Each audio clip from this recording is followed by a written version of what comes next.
Так, саламатсыздарбы? Менин аты жөнүм Ыдырыс Исаков. Мен бүгүн Араван районунда жүрөм. Араванда мына артында турган Араван райондук мамлекеттик администрациясы. Бул жагында Аравандын базары бар. Мына менин артында турган бул Араван райондук маданият үйү. Маданият үйүнүн маңдайына мындай болуп бир түшүнүксүз бастырма курулган.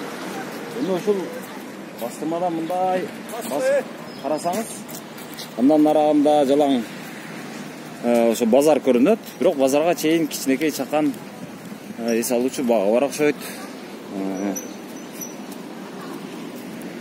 Мондо танк турат, бул жанагы согушка экен же Афган согушуна кыскасы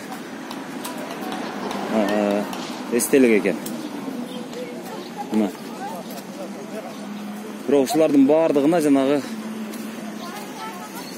тосуп мына навес турат. Азыр мен ушул навести эмне үчүн бул жерге койгон, ким уруксат берген, бул кайсыл архитектуралык бир тартипке, кайсыл архитектуралык мындай бир талапка жооп беришин мен такыр түшүнө албай койдум. Буга чейин дагы 1-2 жыл мурун ушул жөнүндө бир жазган элем, бирок андан бери эч нерсе өзгөргөн эмес.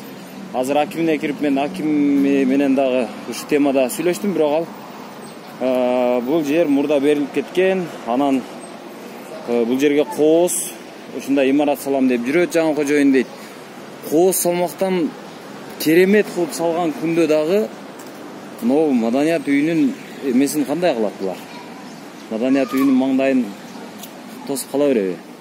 Маданият үйүндө дагы мындай кадрлары, ушул жердин жетекчилери дагы ушуну талашып тартышып, бул неге мындай, неге мынтип турат деп маселе көтөрбөйт окшойт. Ошонун эсебинен турса керек. Ушундай туугандар Араванда. Ошо бул бир эле мисал эмес негизи. Буга чейин жанагы Ноокат райондук маданият үйүнүн дагы короосуна ошо маңдайына даңк айтып, жанагы мурдагы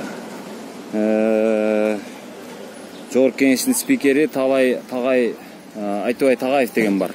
Ошол Тагаев ошол спикер болуп турган маалда ушинтип бир даңкайган имарат куруп алган эле. Ал дагы ошентип турат азыр.